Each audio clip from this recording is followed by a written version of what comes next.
Let's get on to the first email topic today. And the first emailed in topic today comes to us from Scott, who writes, with the week of December 21st becoming jam-packed, do you see a studio making a deal with MoviePass to help them win the weekend?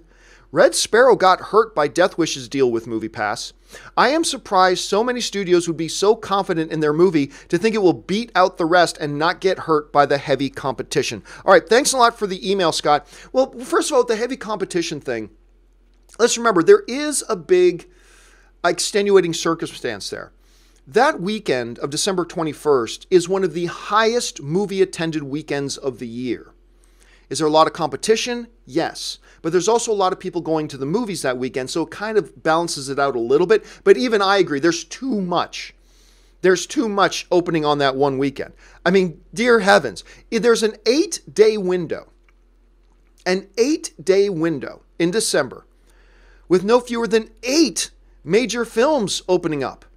Because we've got opening on December 14th, we've got Mortal Engines. Also on the 14th, Spider-Man Into the Spider-Verse. Mary Poppins on the 19th, which is just wrecking the party for everybody. And then on the 21st, we got Alita Battle Angel. We got Bumblebee. We got Aquaman. We got Holmes and Watson. We got Welcome to Marwen. This is a very, very congested date. It's a huge date. So what Scott's wondering is, hey, every once in a while, MoviePass does these deals with certain movies where MoviePass will promote a certain movie on their app to try to get more people to go to it. Should they do something like that here? Could they do that with an Aquaman? Could they do that with a Welcome to Marwen? Could they do that with one of those films? Because, as Scott points out, they very famously did that on the weekend that Death Wish, the Bruce Willis Death Wish, and Jennifer Lawrence Red Sparrow opened up. Death Wish gave MoviePass a bunch of money. MoviePass promoted Death Wish on their app like crazy, and they pulled the underhanded move of not allowing MoviePass members to select Red Sparrow to see. That was the shady part. That was really underhanded of MoviePass. Nothing wrong with them making a deal with Death Wish to promote their film, but on top of that, they blanked out Red Sparrow for a lot of MoviePass users. So if you were a MoviePass user and you wanted to go see Red Sparrow, you couldn't use your MoviePass to go see Red Sparrow because Death Wish gave us some money. That was shady and underhanded. Now, Scott points out that hurt Red Sparrow, but did it? Did it really hurt Red Sparrow all that much?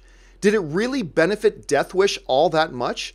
I mean, when we go and we look at the death match from that, get it, death match, from that opening weekend, I mean, look, even with MoviePass's big push, even with MoviePass promoting their film and pushing their film and trying to blacklist Red Sparrow, Death Wish, a recognizable IP, an action film with Bruce Willis in the lead, was never going to make $70 million opening weekend, but it still only made $13 million.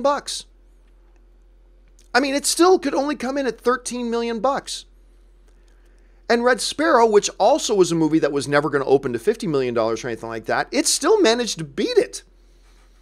An unknown property that, wasn't an action film per se, didn't, its marketing did not win a lot of people over. And yet, even though Death Wish had the deal with MoviePass, Red Sparrow still ended up winning that weekend.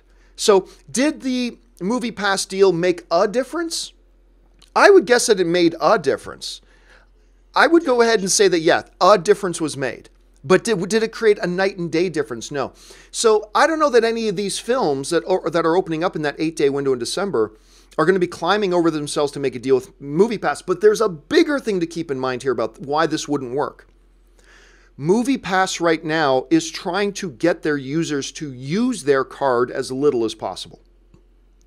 Every change in their rules and policy have been about limiting how much their subscribers actually use the card.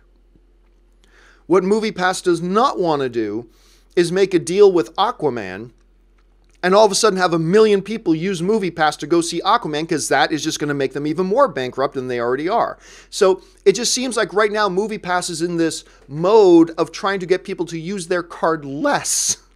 So I don't know that they'd be entering into any deals that would try to encourage their users to use the card more, because every time a user uses their card, they lose money because they've had this terrible model for so long. So I don't think that's what's going to happen. I don't think when we've seen it happen in the past that it showed that it had that great of results. So I'm going to go ahead and guess no.